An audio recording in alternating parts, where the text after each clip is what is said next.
The Canadian Broadcasting Corporation unleashes an article blaming me for violent extremism. An FBI whistleblower says the government has distorted the January 6th attack into broader domestic extremism pseudo-crises. And a Democratic sheriff launches an investigation into Ron DeSantis shipping illegal immigrants to Martha's Vineyard. I'm Ben Shapiro. This is The Ben Shapiro Show.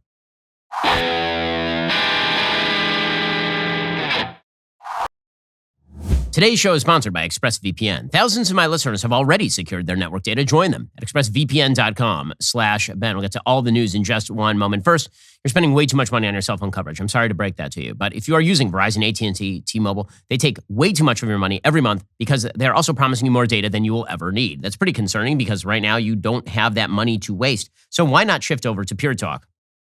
Pure Talk will give you a myriad of choices so you can choose the data plan that's right for you, whether that's 2 gigs per month or an unlimited plan with a mobile hotspot. By switching over to Pure Talk, the average family of 4 is saving over $75 a month. Customers are realizing they simply don't need as much data as they thought they did. Plus, Pure Talk makes it easy to find the right plan for you and your family. They're a veteran-owned company with a customer service team based right here in the United States. They make the switch from your current provider incredibly easy. It's not going to take you more than 10 minutes, and it is well worth the savings. Join the hundreds of thousands who are making the switch to Pure Talk today. Plus, this month, when you switch to Pure Talk, you get 1 month for free. So what are you waiting for? I've been endorsing Pure Talk for 2 years. They've never made an offer this big. Just head on over to puretalk.com, choose your plan, enter code Shapiro for this special offer. Again, start saving money, switch over to puretalk.com, enter code Shapiro, get 1 month for free. Also, you've heard a lot about Helix Sleep because that's how I sleep, but that's not the only way that I rest. I also have an all-form sofa. Helix has now left the boudoir. They are entering the living room with Allform. That new company, Allform, is ready to make the best sofas in the game. Allform sofas are American-made, easy to assemble, scratch and stain-resistant, stylish, and comfortable.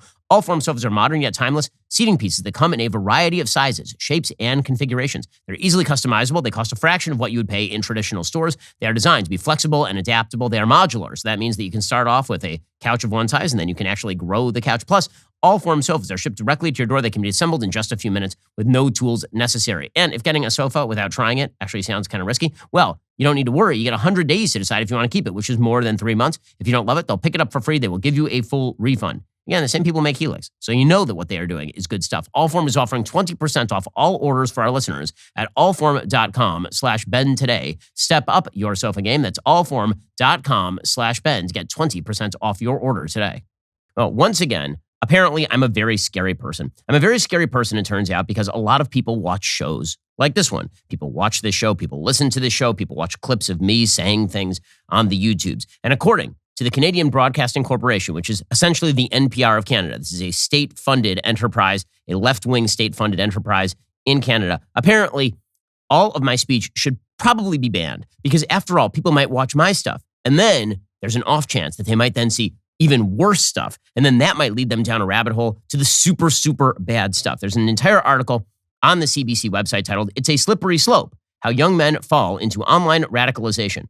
Well, by the way, it is fun to watch how the left treats slippery slope arguments when they're coming from their side. When the right says, if you go along with civil unions, eventually it'll be gay marriage. And if you go along with gay marriage, eventually it'll be attempting to force people to accept same-sex marriage in religious schools. Then that's a slippery slope we cannot abide, even if the slippery slope completely materializes. But apparently, it is fully okay to make a slippery slope argument when I say something that is not extreme. It's possible to make the argument that somebody might view that and then see something that's a little more extreme than that, and eventually they end up being a Nazi. This is the case the CBC is about to make. Quote, Reed Brown remembers the first time he got sucked in by the algorithm. He was just 13, watching videos after school when YouTube started pushing him to controversial content. As time went on, the videos became increasingly extreme, says Brown, now 21. It started out pretty benign, he recalls. You're watching something about teen fashion, and then the next thing you know, the algorithm would push you to a Ben Shapiro video. Oh no. Though Shapiro describes himself as a conservative political commentator, his views are controversial. Is there another way to describe me other than as a political commentator who is conservative? Like, is there another description that is more apt? What they want to say here, of course, is that I'm alt-right. The problem is that people in the media, including The Economist, have attempted to call me alt-right before, and we have then threatened them with legal action because the alt-right hates my guts, and I've ripped the alt-right routinely, doing full speeches about the alt-right, and so they've had to retract such statements. So instead, they say, well, I call myself conservative, but you know what they would call me? They would call me an extremist, which goes to show you that if they call me an extremist, you're definitely an extremist as well. Though Shapiro describes himself as a conservative political commentator, his views are controversial. Some are outright discriminatory. Wow, I didn't know that. What are my discriminatory views? It seems to me that I've always been of the viewpoint that, for example, people should be treated as individuals, not based on their race or their religion. I thought that was like basic to my worldview, actually. But it turns out, according to the CBC, that some of my views are outright discriminatory. He suggested, for example, that transgender people suffer from a mental disorder. Oh, you mean me and the American Psychiatric Association? Like in the Diagnostic Statistical Manual 5, it literally labels gender dysphoria a mental disorder because it used to be called gender identity disorder. You mean that? So it's now discriminatory to say that people who have gender dysphoria, in fact, suffer from a mental disorder, which they clearly do, since it is labeled as such in the Diagnostic and Statistical Manual, as politicized and left-wing as the DSM is. But apparently that's discriminatory, guys. We have to pretend that men who say they are women are actually suffering from some sort of mind-body misalignment. And the problem is with their body. So if we just chop off some body parts, then magically they're a woman because their brain is the brain of a woman. Now, you might have to have a mental disorder to believe that, but that's actually not science. But if I say that, it's apparently discriminatory. Says the CBC, Shapiro has a combined 9.4 million subscribers and followers on YouTube and Twitter, many of whom are young people. No, not the youths, not the youths, like Brown was when he got pushed in Shapiro's direction. Well, Shapiro is not affiliated with any hate group. Experts, the ever-present experts in media, gender studies, and radicalization of young men say the commentator's content is prevalent in online extremist communities. So they're saying openly, there's no evidence that I'm affiliated with a hate group because I'm not affiliated with a hate group, and they have no evidence of it because it doesn't exist. But they do have experts. They have met. And who are these experts? Who are these massively influential, important, and very expert experts? Who are they? They are experts in media. Wow. How do you even get that hat? How do you earn the expert in media hat? Do you go to like a journalisming program at a top university taught by other professors who have failed out of the media because they weren't able to hold a job, and now they are academics and all they do all day long is talk about the media? But they don't actually have an audience like we do here on this show. They just sit at an Ivy League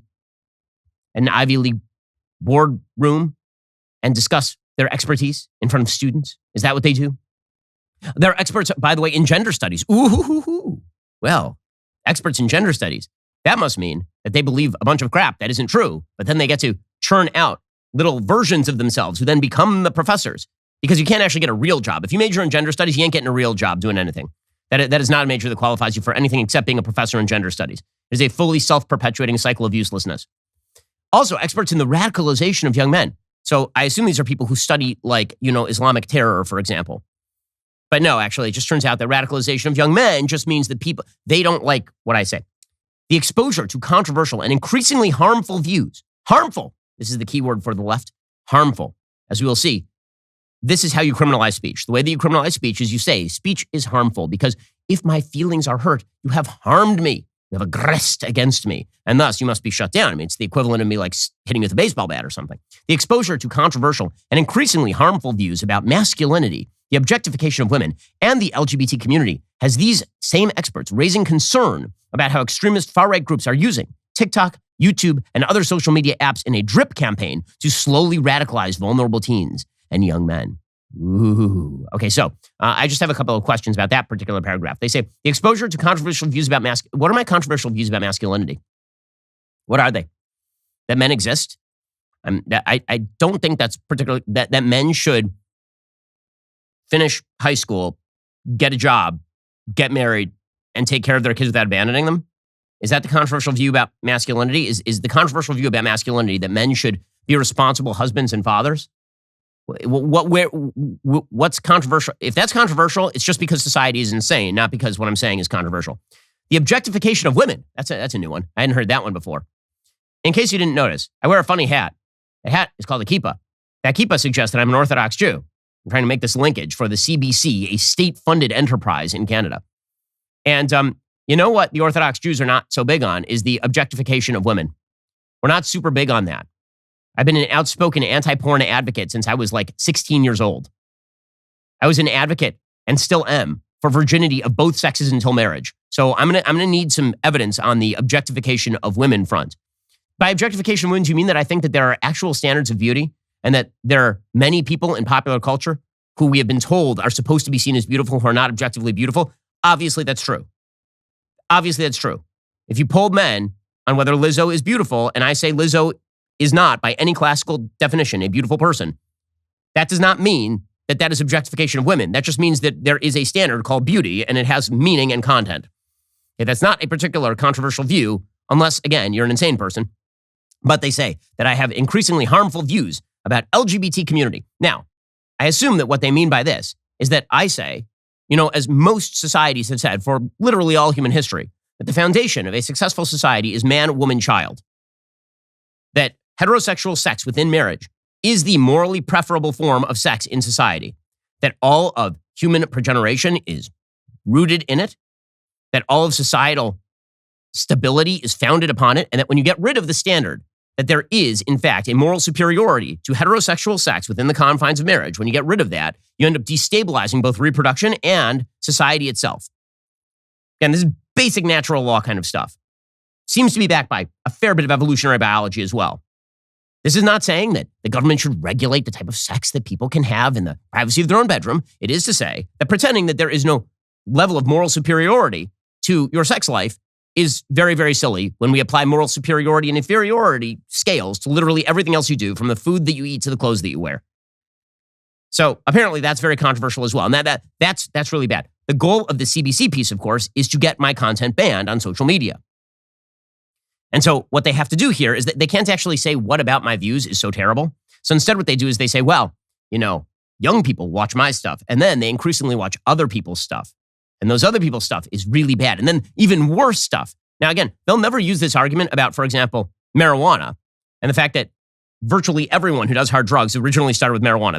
That argument was ruled out of bounds long ago. And we have to pretend now, by the way, that marijuana is not addictive. Marijuana is, in fact, addictive by all available data. We have to pretend all that stuff. But we're not allowed to make that argument with regard to a slippery slope on drugs. We're also not allowed to make the argument with regard to a slippery slope on pornography. If we say that people access porn, and a subsection of the people who access that porn are going to access more and more extreme versions of porn, up to and including violent porn, and that has an effect on people's souls and it makes them less sensitive toward women, you're not supposed to say that either. That's really bad. So again, slippery slope arguments only apply to the things that they want them to apply to, namely politics. According to the CBC, again, I can't get over the fact, if this were like a normal piece in a normal left-wing publication like Salon or something, but okay, fine, this is normal. This is a state-funded news report. It is a news report. It is not even a commentary report from the CBC. And as you'll see, this has broader ramifications for where we go as a civilization, because this piece is really the latest iteration of what Canada is doing, which is an attempt to crack down on free speech, particularly the free speech of people who believe in traditional ideas about marriage, for example. The videos Brown watched as an early teen were often misogynistic, he said, and it started to affect the way he thought and how he interacted with people at school. I remember repeating some sexist attitudes, things about the wage gap. Okay, so what have I said about the wage gap? Let's assume that he watched one of my videos. What did I say about the wage gap? I said the wage gap is a myth, that women do not earn less than men if they are equally qualified, if they've had equal amount of time in the workplace, if they're working the same jobs, if they've not taken time off to have kids. That is not sexist. That is statistical fact.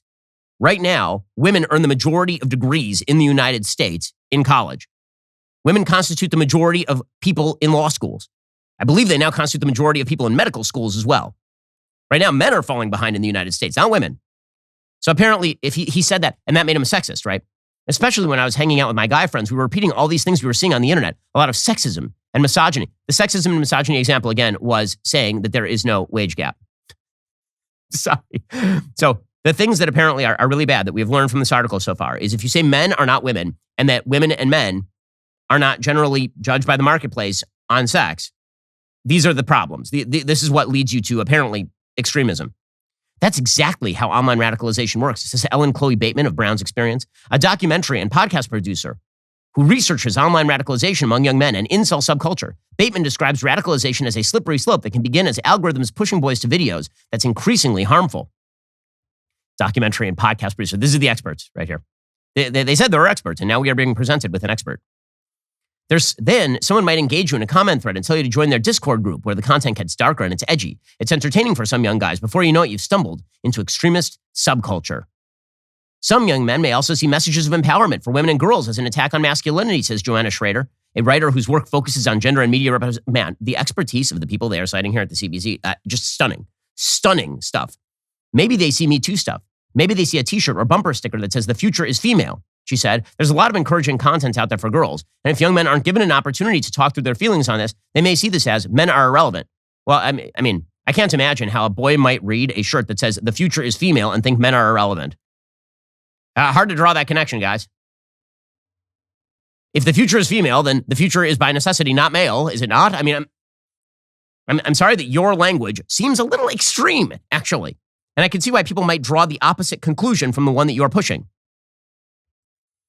So how can society give young men a way to work through their feelings in a healthy way? Well, they can go to a liberal group and then they can talk about normal behavior and they can be re-indoctrinated into the precepts of the left.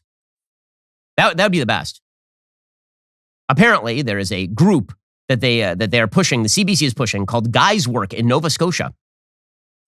There's a person named Morris Green who founded it.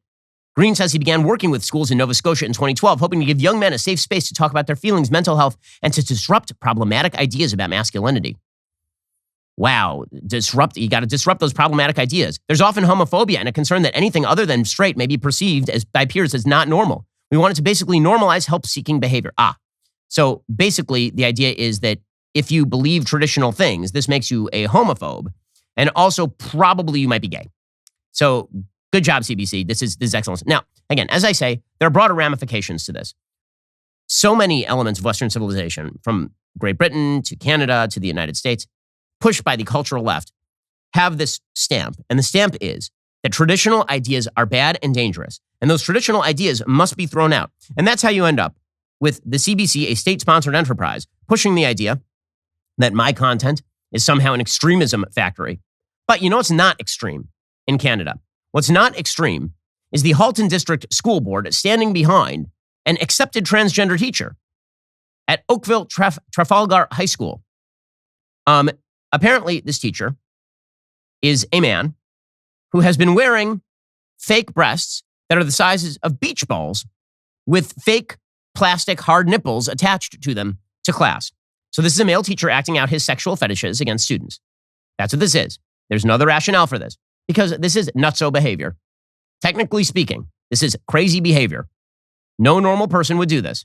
This is not something you would do. This is not something a normal transgender person would do. This is crazy behavior. This is not a man who believes that he is a woman who just decided one day to put on a wig and slap on a dress. Nope, this is a man who has decided to act out his actual full-on sexual fetishes in front of children because that is the only reason that you wear fake prosthetic breasts that are the size of watermelons to school with hard nipples at the end of them. And the school district is defending this because, after all, gender identity. HDSB Chair Margot Shuttleworth told the Toronto Sun, staff are looking at going through creating a safety plan to ensure the Oakville Trafalgar High School teachers' security as they prepare for potential protests when the school opened for classes. Protecting any person's gender rights is the stance the school board is taking. They are standing behind the teacher, said Shuttleworth. Pre-transition, the teacher was known to students and faculty as a male and went by a man's name. The teacher now identifies as a woman and is referenced with a female name. The school board says it simply sees her as a good teacher. See, this is not extreme. It's not extreme to foist upon students sexual perverts. That's what that is, okay? We're not even talking about a person who just has gender dysphoria. We're talking about a person, the picture shows, who's wearing watermelon-sized breasts in front of high school students with fake nipples attached to them. Okay, that apparently is a sexual identity, and that must be protected. That's not extreme in any way. True extremism is saying that there are gradations of sexual morality in life, and that heterosexual sex within the confines of marriage is the best. That's the true extremism, according to Canada. And by the way, Canada right now is pushing forward with a bill to, quote unquote, address harmful online content. It is not a coincidence the CBC is pushing this at the same time that this bill is moving forward. According to Rachel Aiello at ctvnews.ca, apparently, after receiving heaps of largely critical feedback and going back to the drawing board with the help of experts over the last several months, sources close to a particular file on hate and harassment online tell CTV News the government is still contemplating how to approach the complex online safety legislation they are pushing in a way that responds to critics' concerns while addressing the state of discourse online. The pledge originated with the intention of forcing online communication service providers like Facebook, YouTube, Twitter, Instagram, and TikTok to be more accountable and transparent in handling 5 kinds of harmful content on their platforms. Hate speech, by which they mean anything they don't like. Child exploitation, the sharing of non-consensual images, incitements to violence, and terrorism. The liberals' intention was to ensure the kinds of behaviors that are illegal in person are also illegal online. Well, the problem is that in Canada, many of the behaviors that are illegal in person are things that in the United States used to be called free speech. So, for example, in Canada, if you misgender a person, you could be in violation of the law in large swaths of Canada. And if you say that a man is a man and a woman is a woman in Canada, this may be a crime depending on how you address that question publicly. So now they would like to extend that to the online sphere. That is the goal here. Sources say the government remains committed to putting forward legislation that will give Canadians more tools to address harms online. So they are pushing this thing forward. Again, this does not, what you're seeing from the CBC is part of a generalized push to destroy free speech in Canada. And that is not a coincidence. It also happens to not really be restricted to Canada. Get to more on that in just 1 second. First, now look around your house. If your house isn't looking quite how you want it to look, one of the things you should really think about is how natural light flows into your home. This is a big thing for me. I love natural light, and this means that I need my window coverings to be excellent. Blinds.com can make the magic happen for you.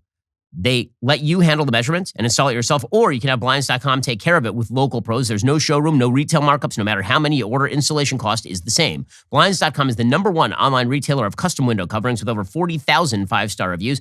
Everything they sell is covered by their perfect fit and 100% satisfaction guarantee. You can measure and install yourself or have Blinds.com take care of it with local professionals. There's no showroom, no retail markets. No matter how many you order, installation is just one low cost. With hundreds of styles and colors to choose from, Blinds.com is sure to have the perfect treatments for your windows. Shop at Blinds.com right now. Save up to 40% site-wide. Today is your last day to get all draperies and curtains for 45% off. When you check out online, don't forget to tell them you heard about Blinds.com from the Ben Shapiro Show. Rules and restrictions may apply. Plus, you can pay over time with PayPal credit at Blinds.com. PayPal credit is subject to credit approval. Visit Blinds.com/PayPal for details. Right? In the United States, there is a hard push from the left to radically shift the boundaries of quote-unquote acceptable speech. So, for example, there's been a very hard push against my friend Libs of TikTok.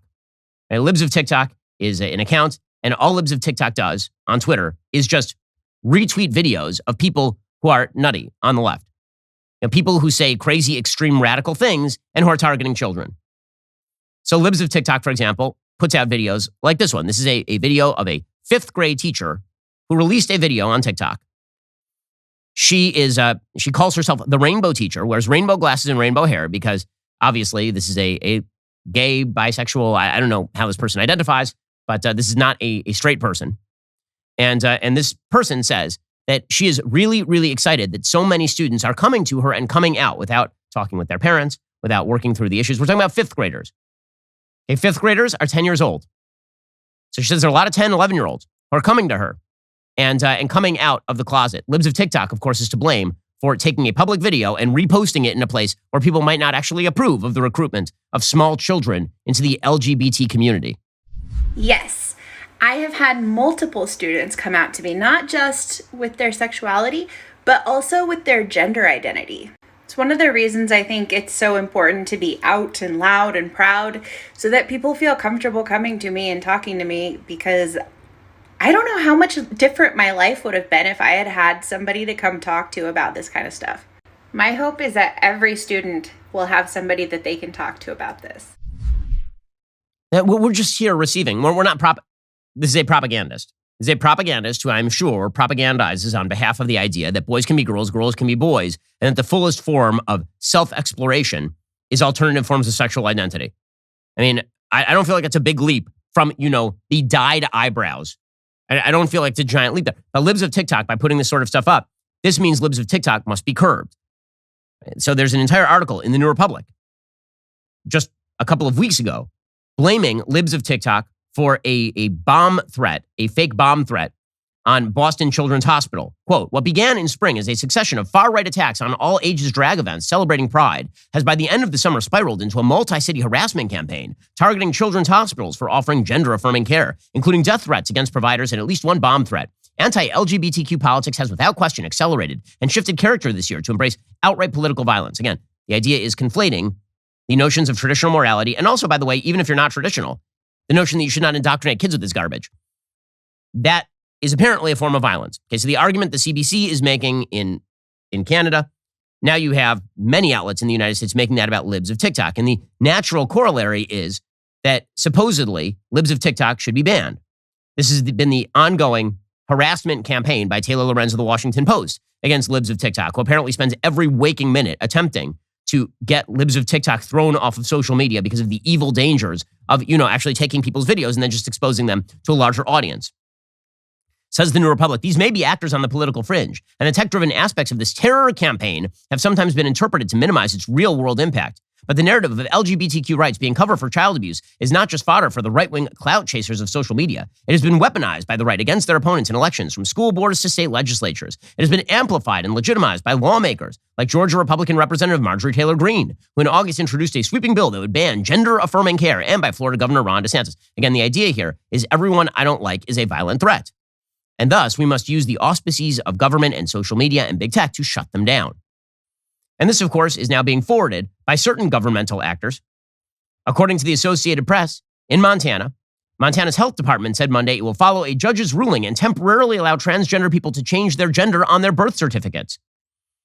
The judge issued a scathing order Monday morning saying health officials made calculated violations of his order, which had told them to temporarily stop enforcing a law blocking transgender people from changing their gender on their birth certificates unless they had undergone surgery. There had been a law that was passed duly by the state of Montana that said you are not allowed to retcon history and pretend that you were born a male when you were born a female. And this judge overruled the law on the basis of whatever. District Court Judge Michael Moses said Monday he would promptly consider motions for contempt based on continued violations of his April order, which he clarified in a verbal order at a hearing on Thursday. Just hours after that hearing, the Republican-run state said it would defy the order and keep in place a rule that disallowed any changes to birth certificates unless they were due to a clerical error. On Monday afternoon, the Department of Public Health and Human Services issued a statement saying it would comply with the order despite disagreeing with it. Funny how all of the advocates on the left who are talking about how the Supreme Court is anti-democratic have no problem with the anti-democracy of a single district court judge forcing the state to now retcon birth certificates. Again, the goal here is a radical shift in social politics and the shutting down by law or social pressure of all countervailing viewpoints. This ties into, of course, a broader problem in American public life right now, which is the attempt to criminalize opposing political activity. Which brings us to this amazing story, courtesy of Ashley Oliver over at Breitbart. Quote, a whistleblower has accused the FBI's Washington field office of using cases related to the January 6th U.S. Capitol riot to overstate the threat of domestic violence extremism in America, according to Judiciary Committee ranking member Representative Jim Jordan of Ohio. The whistleblower alleged the FBI did not follow standard investigative practices for the January 6th cases when it moved the cases to various local field offices around the country based on where the case subjects were from, Jordan revealed in a letter addressed to the FBI Director Chris Wray over the weekend. January 6th cases, quote, should all be officially led by the Washington field office and categorized as WFO cases, according to the letter. Instead, a task force dispatched instructions to open January 6th investigations to local field offices nationwide. The whistleblower told Jordan, quote, the manipulative case file practice creates false and misleading crime statistics instead of hundreds of investigations stemming from a single black swan incident at the Capitol. FBI and DOJ officials point to significant increases in domestic violence, extremism, and terrorism around the United States. Jordan noted in the letter, such an artificial case categorization scheme allows FBI leadership to misleadingly point to significant increases in domestic violence extremist threats nationwide, which supports a narrative being perpetuated by the Biden administration. The whistleblower also alleges January 6th cases were inappropriately taking priority over other cases, citing an instance of being told that child sexual abuse material investigations were no longer an FBI priority and should be referred to local law enforcement agencies. The whistleblower allegation comes after at least two other whistleblowers indicated to Jordan that FBI officials were pressuring agents to reclassify cases as domestic violence extremism despite there being limited evidence to do so.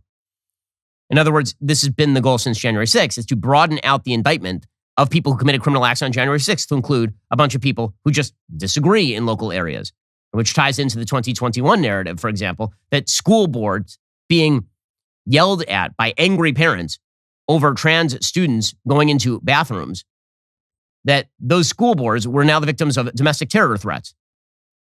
The attempt to broaden out criminal prosecution to encompass people you just don't like is particularly scary, coming, again, from law enforcement agencies that have been perfectly willing to play politics. In a little-noticed story last week from the Washington Free Beacon, Chuck Ross reported that the Russian analyst charged with lying to the FBI about his role in crafting the infamous Steele dossier was on the Bureau's payroll as a confidential informant, according to an explosive court filing. Special counsel John Durham revealed the FBI hired Igor Danchenko in March 2017, months after the Bureau first interviewed him about his work on the Steele dossier. The Steele dossier, of course, was crap. Igor Danchenko was one of the lead sources for the Steele dossier. And apparently, the FBI had him on payroll. Durham charged Danchenko last year with repeatedly lying to the FBI about his work on the dossier, his sources for the discredited document. Durham alleged that Danchenko fabricated allegations in the dossier that the Trump campaign colluded with Russia to influence the 2016 election. Danchenko worked at the time for Christopher Steele, who investigated Trump on behalf of the Clinton campaign. The filing is likely to raise questions about the FBI's relationship with Danchenko, which ended in October 2020. The FBI opened a counterintelligence investigation against Danchenko in 2009 when he worked as an analyst at Brookings, a liberal think tank in Washington, D.C. One of Danchenko's colleagues claimed Danchenko asked whether he'd be willing to sell him classified information. The FBI closed that investigation after Danchenko left the United States in 2011. Then he came back and he started working for Steele's private intelligence firm Orbis. During the 2016 presidential campaign, Steele funneled the Steele dossier to the FBI, and apparently the FBI was using Danchenko to provide information about a wide variety of topics and paying him at the time that he was similarly dissembling to them, all of which is deeply suspicious. The weaponization of law enforcement on behalf of a political point of view is truly frightening, and it should be. And of course, this now extends to immigration. So, Ron DeSantis, last week, he flew some 50 illegal immigrants from Texas via Florida to Martha's Vineyard. And this set the world on fire. The entire left-wing media lost their minds. The legacy media, it was just awful. It was just terrible. How could such a thing happen? After all, this is a human rights violation, putting people on air-conditioned charter airplanes when they'd apparently, we are learning, been homeless wandering around the border. Taking them, putting them on charter airplanes to the nicest area of the United States where they are promptly taken in by the local residents for a grand total of 48 hours before the National Guard arrives to take them to an Air Force base and provide them all the amenities. Apparently, this is a massive human rights abuse. It is amazing that the first move of so many Democratic officials is to simply criminalize things they do not like, without any proper cause, by the way. So yesterday, a Democratic sheriff in Bexar County, his name is Javier Salazar, he said that he was opening an investigation into the 50 illegal immigrants sent to Martha's Vineyard. This requires a full-scale investigation. So, no investigation on the 2 million illegal immigrants crossing the southern border. No investigation on drug cartels that are preying on people who are crossing the southern border by offering them work as soon as they get across. This is a story of Blake Masters in Arizona, the senatorial campaign, who's currently running for senator in Arizona. He released that story that basically there are gangs that are going down to the border, finding young men who are crossing the border illegally, and then recruiting them into the drug trade. No investigation from Javier Salazar on that.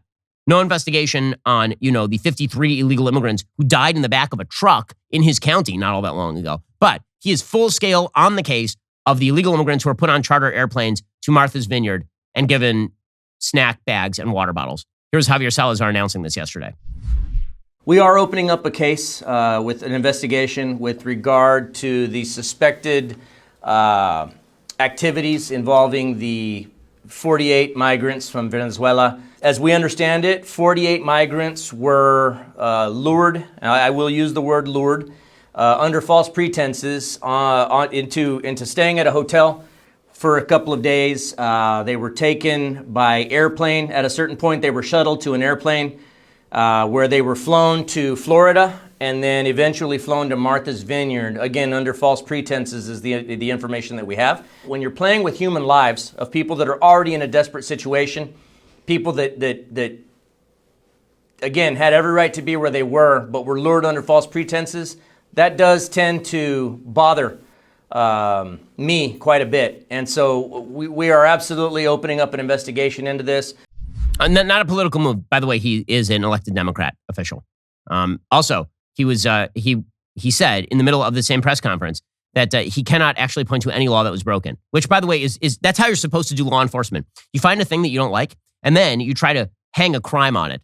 It's like Letitia James, the Attorney General of New York. When she was elected, she's like, I hate Trump and I will find a crime. So basically, you now have the sheriff. He's like, yeah, I don't see a crime here. Like state, local, federal, no crime here. But Ron DeSantis is a big meanie who humiliated Democrats, so I'm going to investigate him. And this, by the way, made all the headlines, of course. You saw the New York Times cover it. You saw the Washington Post cover it. Wow, Ron DeSantis is under investigation. They all still have the Mueller fantasy in their head that everybody I don't like will end up behind bars. It will be fraud. You'll see they're frog marching DeSantis memes coming out any second from the left. Here's the sheriff admitting, I have no criminal case here, but I'm going to investigate anyway and waste taxpayer dollars on it. At this point, I'm not able to definitively say, here's the statute that they broke, either federal, state, or local. But what I can tell you is it's wrong. Just from a human rights perspective, what was done to these folks is wrong. The allegations that we've heard is absolutely distasteful. It's disgusting. It's an abuse of human rights. But I would like to find out sooner rather than later what charges, if any, are going to apply and to whom. Well, wouldn't you investigate that before you announce an investigation? Like what the possible statutes that were broken are? That's not how you do law enforcement. This is a joke. Everybody knows it's a joke. The media are covering it like it's not a joke because, again, their fantasy is apparently everybody we don't like who humiliates us publicly must be thrown in jail. That's an amazing statement. I'm not able to definitively say here's the statute they broke, but I don't like it very much. It's bad. Apparently, by the way, the brochures that were given to the illegal immigrants had information from the Massachusetts state website about what you get when you obtain refugee status, which you get after you are granted asylum, if in fact you are granted asylum. Also, apparently, according to Ron DeSantis and the Florida government, apparently the illegal immigrants were given multiple opportunities to get off the plane, to not go to Martha's Vineyard. They said no one was promised a job. Everyone was given multiple opportunities to leave. Some decided not to go on the flight. Those who did make the flight were provided bags with snacks and water and information. An administration official said many who made the trip were homeless and hungry, and prior to the plane ride, they were put in accommodations for 1 or 2 days. So basically, they're given a free hotel for a couple of days, put on a charter flight to Martha's Vineyard. That sounds like a nice vacation, to be honest with you. I think a lot of Americans would like this deal. Salazar said the investigation doesn't have anything to do with the political affiliation. Oh, yeah, I'm sure. Yeah, I'm sure that nothing. It's not politics at all that you are playing here. Get to more on this in just 1 second.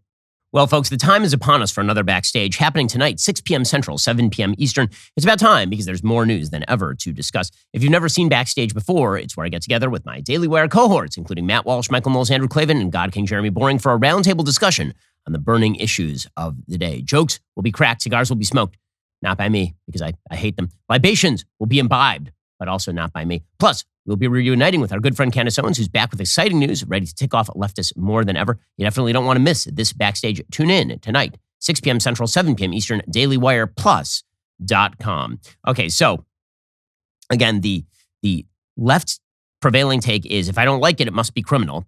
Whether we are talking about a take on LGBTQ politics or whether we are talking about Ron DeSantis shipping illegal immigrants from Texas via Florida to Martha's Vineyard. The thing they actually don't want to pay attention to, of course, is the wages of illegal immigration because that might actually require them to take action. Instead, they would like to virtue signal about how they are into sanctuary cities without actually having to take credit for their very, very bad policy. This is a point made by the Washington Examiner. It's also made by Ron DeSantis' team. Ron DeSantis' team put out a statement after Bexar County Sheriff Javier Salazar announced an investigation with no actual statute to back him.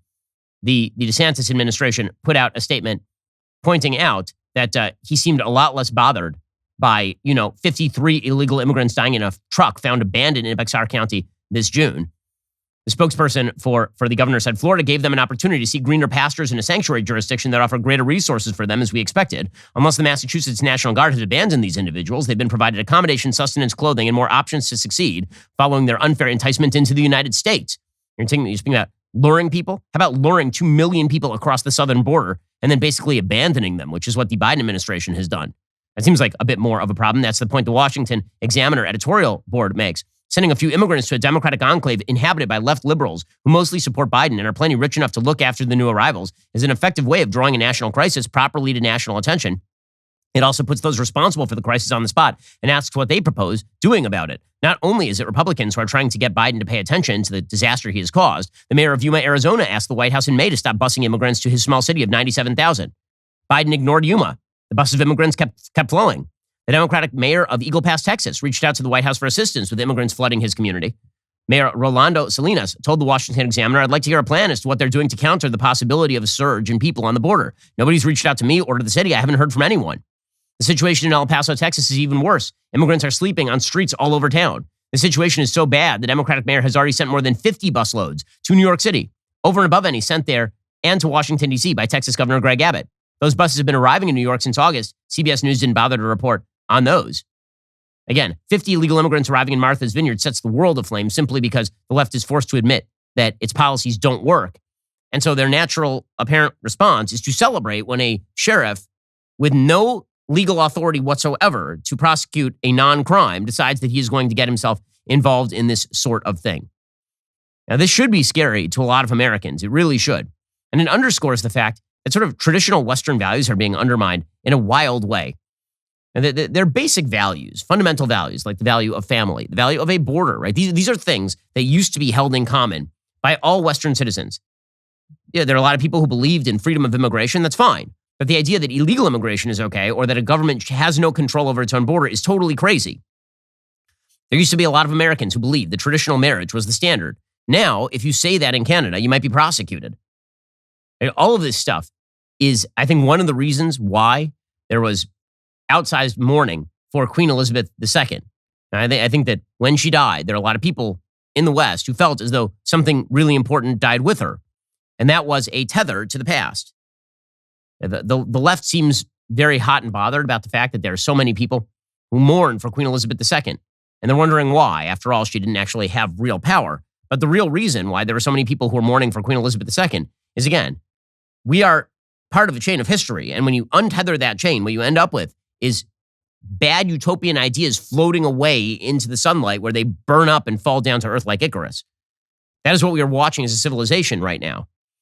And so mourning the death of a person who is tethered to that past, tethered to traditional religion, tethered to traditional ideas, that is well worthwhile. The left likes to pretend it's not worthwhile, that it's really bad and really stupid. But in reality, that is something that is indeed worth mourning. Alrighty, guys, the rest of the show is continuing now. You're not going to want to miss it. We'll be getting into Don Lemon getting absolutely shellacked on CNN by a historian for the Royals. Plus, we still have to get into Joe Biden suggesting that inflation actually isn't that bad. If you're not a member, click the link in the description and join us.